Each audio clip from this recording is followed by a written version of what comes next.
next business is one that, of course, is important as temperatures are starting to cool down out there.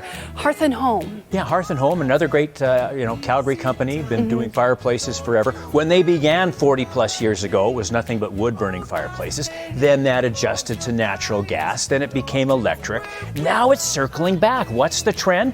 Back to the real wood-burning fireplace. I love that. And it has a couple of reasons for that. They burn cleaner now. They're much more efficient. They throw heat better than they used to.